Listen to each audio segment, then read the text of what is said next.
Hey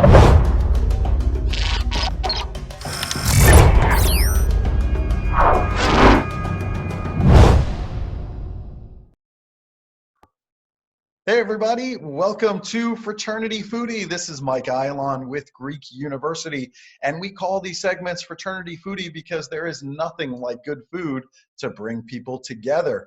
Welcome to episode number 33 of Fraternity Foodie, and I have a special treat for everybody today. I don't usually do multiple bookings on Fraternity Foodie, but there's so much new stuff to talk about with one of our speakers, Zach Westerbeck, that I said, you know what? Let's just do another interview. Let's get this rolling again because we have so much new stuff to talk about since the last time we spoke on Fraternity Foodie. And just as a refresher, Zach Westerbeck, he is a professional mental health speaker.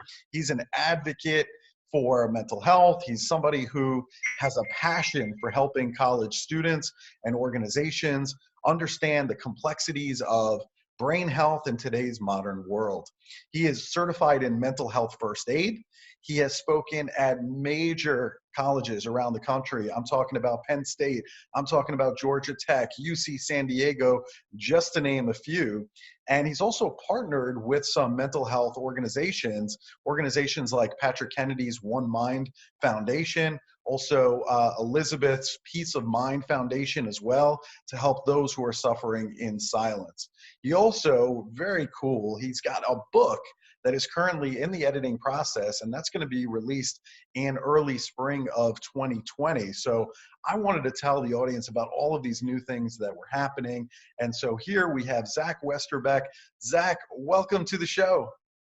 Hey, Mike, thank you for having me on again. And thank you for breaking the rules. You know, we don't always condone that, but I'm glad that you were able to break the rules and bring me back on, because I'm really excited with all the developments and everything that's taking place and has occurred over the last few years, working with you on smashing the stigma across the country on college campuses. That's excellent. Well, welcome to the podcast again. And so let's start off with a little basic introduction. Tell our audience how you got started with speaking and advocating for mental health. Yeah, absolutely. And I always kind of joke that the path that I ended up down for mental health advocacy was very unexpected. It was not a path that I planned on going down.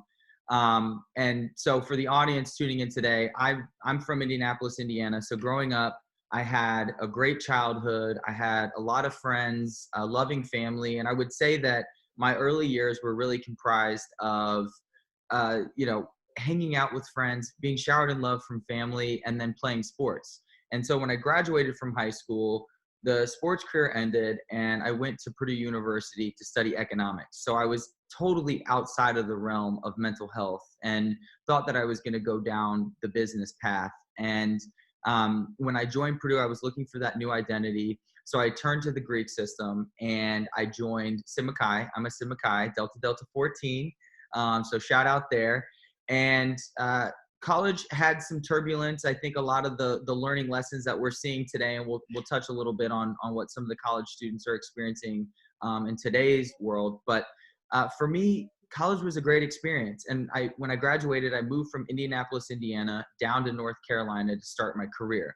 And they have what you call this early in career program. And it was all these kids your age, and it was a blast. And for about the first 8 or 9 months, everything was great.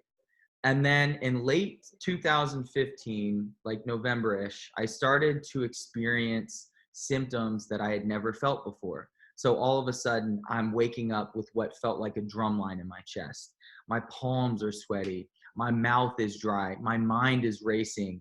And it's starting to feel like I'm losing control of my mind and I have no idea what's going on. But as a 23-year-old male who's never been educated on mental health in any capacity, A, I had no idea what was going on. And B, I certainly didn't want anybody else to know what was going on. Because if I couldn't articulate it, then nobody else was going to be able to help me. And so I shut it down. I said, you know what, I'm going to figure this out in private. And I had a ton of fun socializing, we'll say, when I was at Purdue. And then that socializing continued in the early in career program. And so for me, I felt like one thing that I need to do to get my mind right is take the month of January in 2016. I'm a sucker for New Year's resolutions, and I'm going to get my mind right. All I'm going to do is focus on the gym. I'm not going to drink any alcohol. I'm just going to work out, sit in the sauna, and sweat out all the toxins in my body from all these years of having a good time, partying, socializing. I need to get my mind right. And my goal and my hope was that at the end of this month, these feelings would go away. And so that's what I did. But something interesting started to happen. As the month progressed on, I started to notice that these feelings that I can now identify as anxiety were intensifying. And by the end of the month, not only had my anxiety intensified, but a new emotion had crept in as well. And that was depression. And for the audience listening today, for those who have experienced this feeling, it is the most grueling, hard emotion to cope with on a daily basis, especially when you don't know where it's coming from, why you're feeling it, or how to get rid of it. And so for the very first time in my life, I was facing severe anxiety, deep depression. My life had been washed over in what felt like a cloud of gray. The joy that I felt in all of the activities that I once loved, hanging out with friends, playing pickup basketball, reading books, learning, showing up to work, had vanished seemingly overnight. And so now I'm in panic mode. I'm like, okay, I don't know what's going on, but I know that I need to fix this, and I know I don't want other people to know. And so I went into secretive panic mode trying to figure out what to do. And over the course of the next few months, what ended up happening was my anxiety increased and got worse. My depression intensified.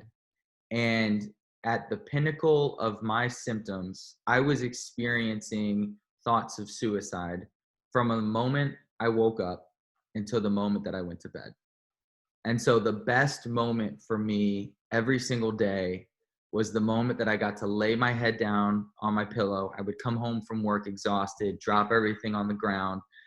We had gotten through another day, and I would go and I would just lay my head on my pillow. And it was because I just needed to escape from my mind. And at this time, I felt like I was a prisoner in my own mind. And it wasn't until a pinnacle moment, which I talk to the students about when I come on site, that I hit my rock bottom. And I reached out to my parents in tears. And I told them that I'd been experiencing thoughts of anxiety, or feelings of anxiety, feelings of depression, thoughts of suicide, that I wanted to live, but I just didn't know what to do. I was so scared. I felt like I had no out. And that was the first time in my entire life that somebody advocated for me and told me that, hey, maybe it's time that you go seek professional assistance. This is outside of our scope. We don't know what's going on. You're obviously more than welcome to come home, but I think that you want to stay in North Carolina and continue your career, and I'm sure that you can find professional assistance down there. And so that is really what I describe to be the beginning of the healing process. It took a little while, but I was eventually aligned to a psychologist who knew what I was experiencing, knew what actual diagnosis was taking place. And in late 2016, I was diagnosed with a brain disorder known as OCD, or obsessive compulsive disorder. And the core three symptoms are severe anxiety, deep depression, and thoughts of suicide. So I was basically a poster child. And for those of you who don't know much about OCD, it is a chronic brain illness that I will have for the rest of my life. And the best thing that I can do and have done is learn to cope with it. So every day brings its new challenges. Every day is a new adventure. And it took a very long time for me to relearn my new brain, as I like to put it. And over the course of those few years, I promised myself that I would pay it forward. And I didn't know what it was going to look like or how I was going to do it. And then in early 2018, I met a guy named Mike Ialon, and he told me, hey, there is a whole body of people, aka students, that are struggling with mental health issues on campus, and they need advocates, and they need information, and they need speakers, and they need hope. And if you're open to it, this would be an opportunity for you to share your story and all of the research that you've done over the last 3 years. And so I thought about it and I decided, okay, this is what I want to do. And ever since then, we've been advocating across the country, speaking to the Greek community, speaking to students, speaking to athletes on mental health, and really smashing the stigma so that other people recognize that seeking help is always the right thing to do. They should never be ashamed of what's going on with their mental health, and they should realize that there's always hope. Their studies have proven that the sooner that you seek professional assistance for your mental health is the sooner that you begin to heal, just like with a physical injury. And so that's what we've been doing, and that's just a little bit of a background on me. Thank you so much for sharing your story. And I think that's what I love about you so much, is that you're so open and honest about your experiences. And it's very disarming for the audience to listen to that, because they can identify with your stories. There's a lot of students out there that are suffering from the same things. And so when they hear you talk about it so openly, then it does smash the stigma, right? Then they feel like they can talk about it too and seek help. So I love that about you. I just think it's phenomenal. And so what are some of the big issues that you're seeing with students regarding their mental health as you go from campus to campus around the country speaking about this topic? Absolutely. And so I'm going to tell you what I'm personally seeing, but let's start with some facts. And I was very shocked when I read these, but every last one of these statistics that I'm about to share is in line with what I'm seeing on campuses. So first off, according to the CDC, 1 in 4 adults over the age of 18 is going to experience some form of anxiety or depression. A third of all college students report feeling so depressed that they have trouble functioning in the last year. So in the last 12 months, a third of the student population has reported having this feeling. More than 80% of college students felt overwhelmed by all that they had to do in the past 12 months. Suicide is the second leading cause of death, and more than half of college students have had suicidal thoughts. And of that group, half of them never went to seek professional assistance. And the reason for that is because of the barrier to seeking help, which is the stigma. And then lastly, 90% of students who complete suicide were not receiving help from college counselors. And when I'm on campus, what I see is that students are struggling with high and frequent amounts of anxiety and stress. Like by far the biggest thing that I see, and when I'm doing my workshop, I'll ask them, I'm like, who here has felt stress? Who here has felt really overwhelmed and super stressed in the last 12 months? Literally every hand in the room goes up.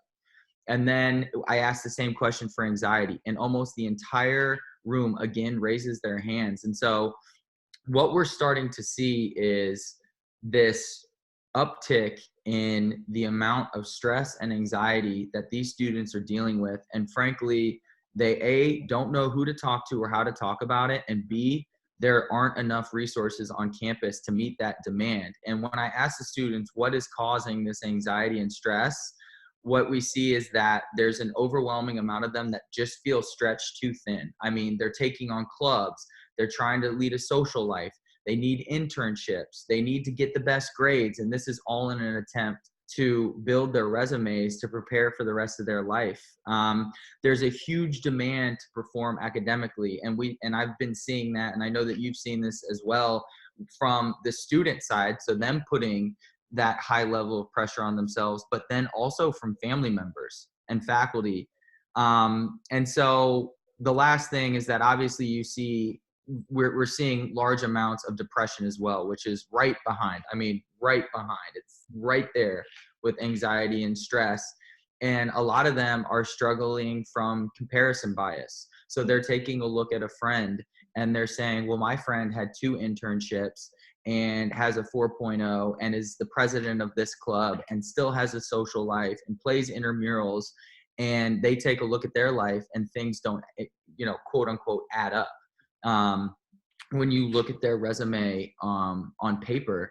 But the reality is, and what we start to talk about is, what are the life skills that you're putting together? What is your focus around the quality of life that you're trying to build? And so at the end of the day, when you factor in all these statistics, what we're seeing on the ground level, the barrier to seeking help and seeing brain health as an important part of everyday life just isn't there right now. And that is why we have to come in and do the education, because they don't realize that these feelings are legitimate and that they shouldn't be feeling stressed out 24/7. That anxiety and depression are emotions that they do need to be dealing with and that they do need to be building life skills for and seeking help. And so the blessing is that we get the opportunity to go in and speak to them about that. But obviously that's really where we're seeing the issues right now. Mhm.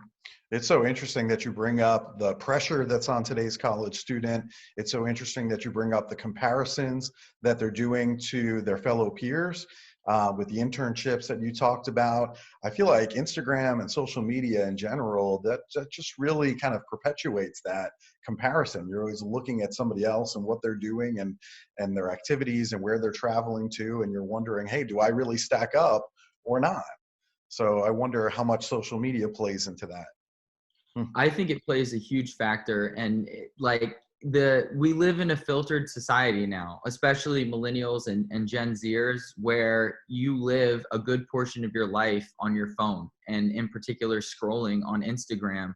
You are constantly being inundated by other people's lives, and we live in a filtered world because you can edit things out. You can change the color of a picture. There's literally apps that can change the color of pictures to change a dress that was blue to purple or pink. And it's like, it just goes to show you that to get that perfect color, right? And it just goes to show that not everything that we're seeing is actually true on the back end, but because we're taking things at face value, a lot of times we don't know that, hey, this person might be struggling. They might have posted a beautiful picture of them having the best time at a social gathering, but in reality, they're struggling. Yeah, that's the truth. That is the real truth right there. Tell us more about your program that you bring to college campuses. What do you hope that the students take away from your event? Absolutely. So at the end of the day, the biggest statistic is that no matter how you chalk it up, the biggest reason why people aren't seeking help is because there's still a stigma. And that's because people aren't educated on mental health, all of us, and myself included. I wasn't educated on this topic until after I had been diagnosed with a brain disorder. And then I spent countless amounts of hours just trying to understand the culture around mental health and why there was a stigma and why so many people are being impacted. And so the main goal of my program is to get students comfortable talking about mental health, because that ultimately lowers the barrier to seeking help. And so there are some learning outcomes. There's 4 of them, and then I have a call to action. And so the first one is we have to break the stigma and we have to normalize brain health. And students need to understand that mental health is something that we all have and is a continuum that we fluctuate on based on various factors in our lives. I see a lot of the time the light bulb moment going off because people think our mental health is fixed. They think either you're mentally ill or you're mentally well. But in reality, our brain health, that is the most important organ in our body, is very much just like our physical health. And we all know that we've had peak season where we're crushing it with our physical health, and we've had times where we're off, right? Where either we've just gotten over an illness, or we've had some sort of injury, or we just don't feel totally ourselves. And that is based on various factors. And I always say one mind, one brain, one body. And ultimately what it boils down to is everything is interconnected, but we need to start looking at our brain health as something that is a normal part of society and is much more of a spectrum. And so after we break down the stigma, we break down the barriers to seeking help, the second part is we need to start to recognize the various signs and symptoms of anxiety, of depression, of stress in ourselves and in others, so that we are equipped to either go seek help when we need it or encourage others to seek help when they need it. One of the biggest issues for me, Mike, is that's why I always tell people I had a pounding heart in my chest, like a drum line, and sweaty palms and a dry mouth. Those are classic symptoms of anxiety. And I had no way to articulate it. I didn't know what was going on. I'd never been educated on the fundamentals of signs and symptoms of anxiety, depression, and stress. And so the goal is to equip them with that knowledge and then give them the talk tracks that they need to either encourage others to seek appropriate help-seeking behavior, and conversely, be able to open up to others about what they're dealing with. The third learning outcome is how do we apply these mental health best practices so that they can immediately implement them in their lives to promote positive brain health and manage their stress, manage their anxiety and their depression. And so we talk through a lot of the life skills that they're just not getting messaging and reinforcement on, like sleep. I'll ask the students, hey, by a show of hands, how many people in the room are getting over 7 hours of sleep? By the way, students are supposed to be getting between, their age group is supposed to be getting between 8 and 9 a day. Wow. And almost zero hands go up when I ask that question. And then so we work our way down. And by the end of it, the majority of them are getting 4 to 5 hours of sleep a night, which really deteriorates your brain's ability to function, to retain information, to remember things that they're learning. And after all, they're going to school to get an education. And that is, and that detracts from their ability to learn and regulate their moods at such a pivotal age. And then lastly, I want to give them the tools to understand what are the resources that are available to you when you do need to seek help. Because obviously there are resources on campus, and then there are other means in order to seek some of that help. And so we always leave them with a call to action, which is just to challenge each one of the students to recognize mental health as an important part of society and to seek help when they need it. Love it. Let's pretend like we're a fly on the wall at UC San Diego, maybe Georgia Tech, Penn State, and you're up there speaking. What kind of reception are you getting from the college students during your program? And what kind of feedback do you get from the students after the program? Yeah, absolutely. That's a great question. For me, when I developed my program, it was all about how do I keep these students engaged and how do I get them excited to learn about mental health? And so, or brain health, as I like to put it. And so the workshop is highly interactive. I've got students up on their feet. They're talking to each other in small groups.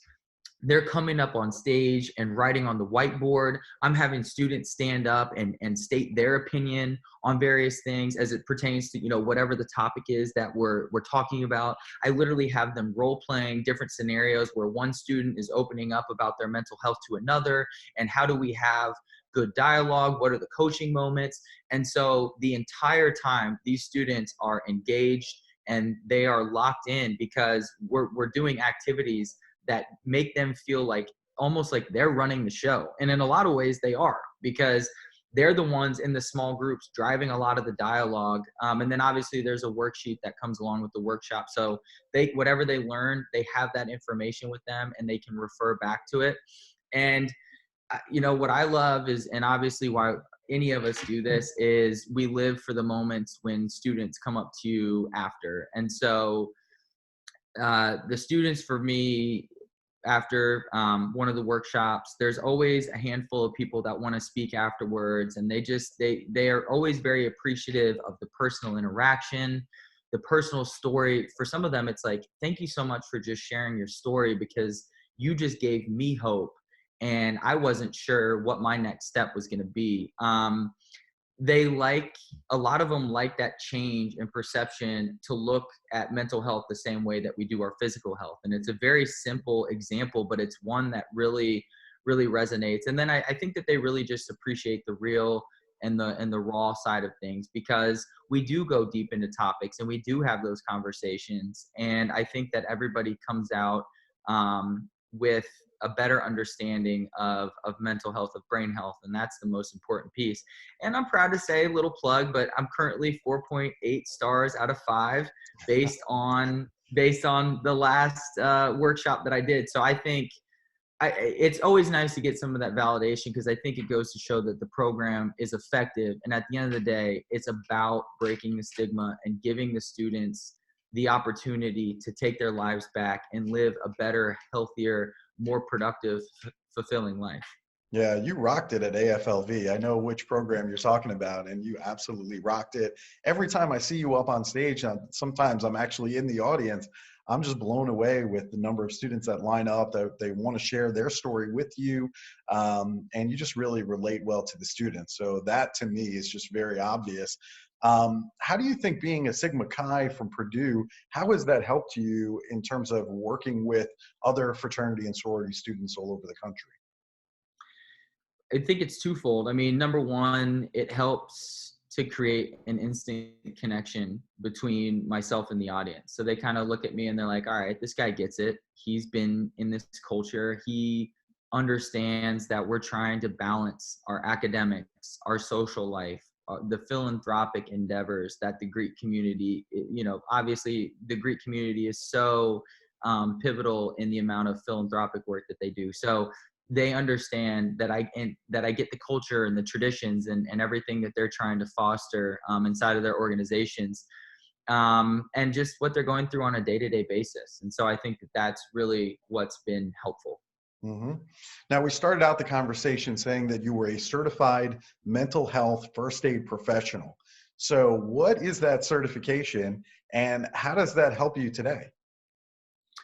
So the mental health first aid certification is managed by the National Council for Behavioral Health and is recognized internationally. So Forbes actually came out and said that this is going to be one of the next big programs to be rolled out across the globe. And it's a very rigorous program. There's a lot of paperwork and reading and research that has to go into it. And then you take a test afterwards and you have to get a certain score to become certified. But for me, the most important part was learning how to talk to somebody in crisis. Through the program, I'm now qualified and equipped to speak to somebody who is dealing with some sort of mental health breakdown, whether that be they're trying to cope with the loss of a loved one or a breakup, or they're struggling with their academics, or maybe they are beginning to experience the onset of some sort of brain disorder. All of these things could cause somebody to experience some sort of mental health crisis, and we need to have the right people there to have those conversations. And it's given me the opportunity to teach the students how to speak to somebody who's in crisis, because there's a lot of the components from the book and from the certification that are applicable for the students to know. And I always compare it to, it's like understanding first aid and CPR. It's always good to have people in the room that know how to perform CPR if necessary. And it's the same exact thing with mental health. And I have used the acronym that the first aid certification taught us, ALGE. And I've actually talked a handful of people that reached out to me in private via Instagram or email or text, saying that they're really struggling and they're contemplating completing suicide, which is obviously something that a lot of people would maybe be scared to have those conversations. And for me, it was an opportunity to use the skills that I'd learned. And I'm happy to say that every last one of those people that reached out to me is on the right track. They're now seeing, they've sought professional assistance. They're now having a regular cadence with a psychologist. And it's great because I get to support them in the background, but they're also taking the necessary steps to get well. That's great information. That's really good to know. You started out talking about your story, and I know that in 2016, you had crippling depression and anxiety, and today you're extremely successful in your career. So, what types of things help you in managing stress every single day? Yeah. So, and it gets back to one of the core foundations of my workshop. And that's that mental health, brain health affects everyone. If you have a brain, then you qualify. And I always say that I think that there's three people in every room. So the first group is the group that's already dealing with some sort of brain health challenge, whether that be anxiety, depression, stress. The second group is those that are going to deal with those types of emotions at some point in their lifetime. And the third group is those that are going to know somebody that's dealing with anxiety, depression, stress. And when I ask the students to raise their hands if they feel that they fall into one of those three categories, every hand in the room goes up. And that's because a common myth that brain health is only for the mentally ill and the insane or the weak and the weird just isn't true. We all have brain health, and it's something that we all need to take seriously. And so for me, the moment that I stopped looking at myself as a weirdo who had been delivered the burden of a chronic brain disorder and started looking at it as an opportunity to relearn myself and potentially serve others. Again, hadn't met you yet. I didn't know what my path looked like just yet, was the moment that things started to turn around for me. And so everybody has brain health. That's the number one thing I always want to drive home. And the second thing is just around the life skills that you build. So number one, it's all about seeking professional assistance. I would not be speaking to you today had I not found the right psychologist. And I'm always transparent with the students. I'm transparent anytime I'm doing any sort of advocacy work, is that you will not always be 100% on the psychologist that you initially match up to. You will strike out, and you might not find the right person right away, but you have to want better for yourself. You have to want to heal your brain health, and eventually you will find the right person. In my case, I did. And after that, it's been all around stress management techniques and positive brain health techniques. These are all things that the mental health field is pushing. So really focusing on your diet, any vegetable, any fruit, you want as much color in your diet as possible, because that's great for your gut health and ultimately great for your brain health. You want to focus on developing some sort of physical fitness plan. It doesn't need to be rigorous. You don't need to be the next big bodybuilder. What it needs to be is some movement in your day, every single day, to get blood flowing to your brain, to release some of those endorphins, which are a feel-good drug. And I always say, this isn't going to cure you, but it does help to manage that stress. And then for me, one of the most important things that I've done in my life is develop a mindfulness practice and meditation. So I meditate anywhere from 10 minutes up to, depending on the day and what I need for my brain, up to an hour. But for me, that is been one of the most important pieces. And it's awesome to see, because so many students are starting to adopt meditation as an accepted and important piece. You work out your muscles with weights. You got to do something with your mind as well. And then other things like reading, journaling, making sure that I'm surrounding myself with the right group. Those are all things that I teach with the students. Those are great tips. That's excellent. One of the other new things about you between our first interview and then today is that you and your fiance, Kate, you guys are now engaged. So Yes. congratulations. That's just amazing. I am so happy for you guys. So I'm just kind of curious, what kind of support are you getting from Kate as your soon-to-be wife now in the area of mental health? And how important has that been for you?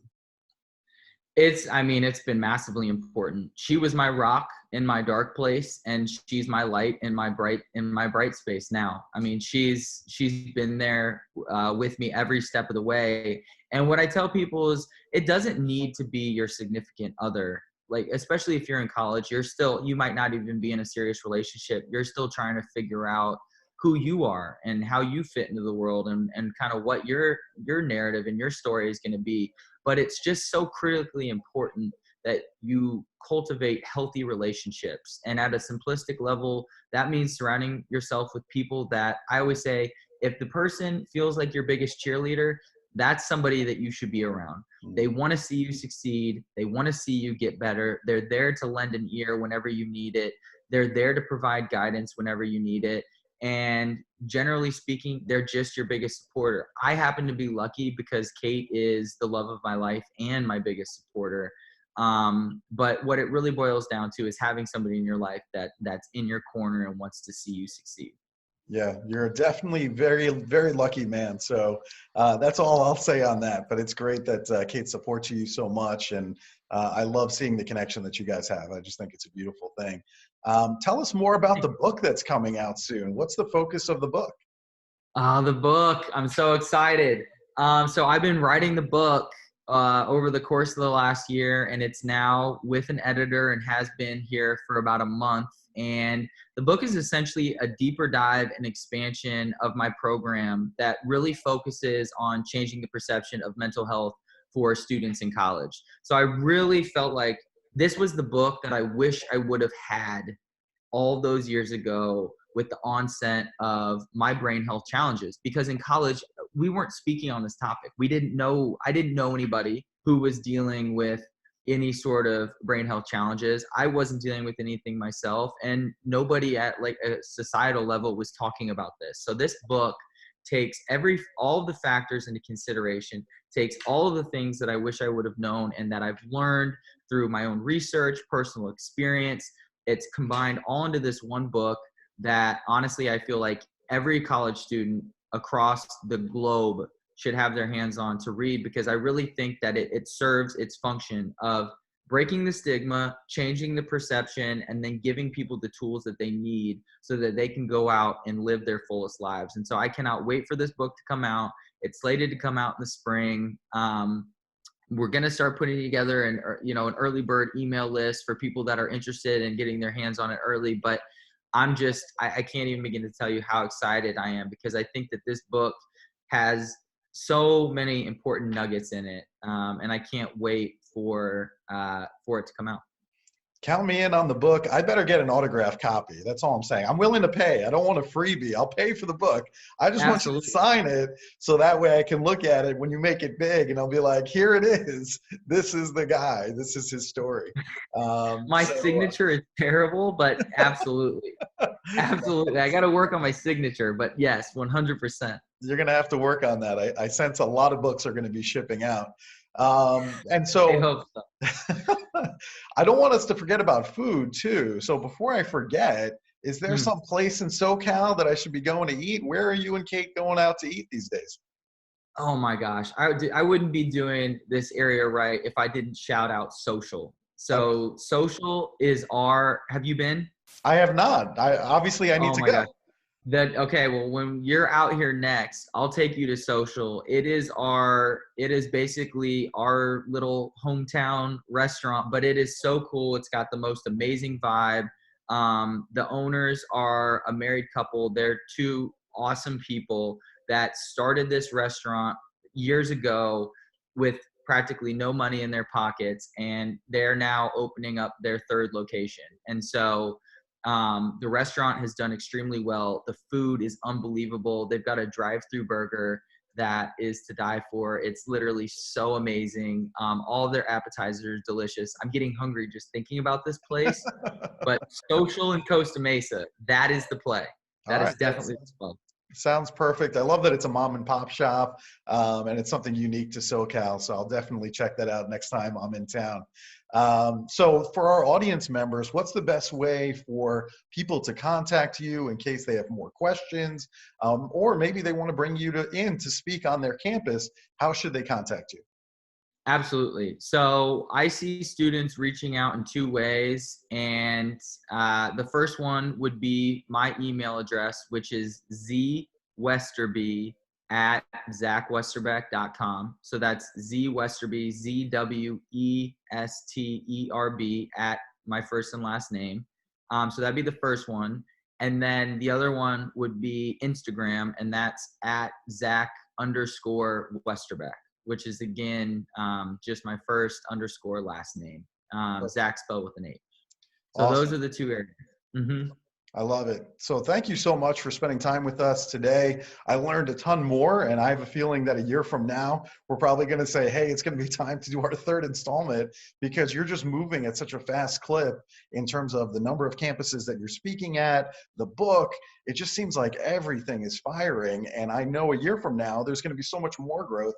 It's like exponential with you. And so I want to make sure that we take the time to document all of this, tell our audience about it, so that way they too can share in this experience with you. So thank you so much for coming by here today, Zach.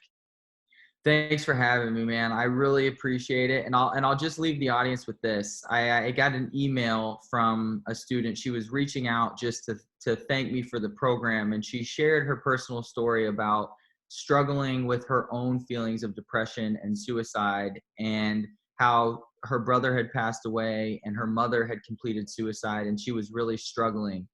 And that the workshop was like the light, the sign from God that she needed to start to work on her brain health. And so I'm just really, really hungry, to get on as many campuses as we can so that we can reach all of these students, because you never know who's in the crowd and who needs it. And that's why we do this work. And I just want to thank you for all that you've done. So thank you, Mike. And I'm just really, really looking forward to a big 2020 and just getting in front of as many students as possible. So thank you. It's my pleasure. You're doing great work. I know you've helped thousands of students, so I can't wait to see the next chapter. I think it's awesome. And thank you so much to our audience. Thank you for tuning in to episode number 33. If you like this, be sure to share that with your friends, post it on social media, or just go back and listen to some of the old interviews that we have here. There's tons of great information, no matter what school you go to, what fraternity, what sorority, higher education, whatever. There's something in there for everybody. So hopefully you enjoyed it. And thanks so much for stopping by. We'll see you on the next episode of Fraternity Foodie. Bye for now.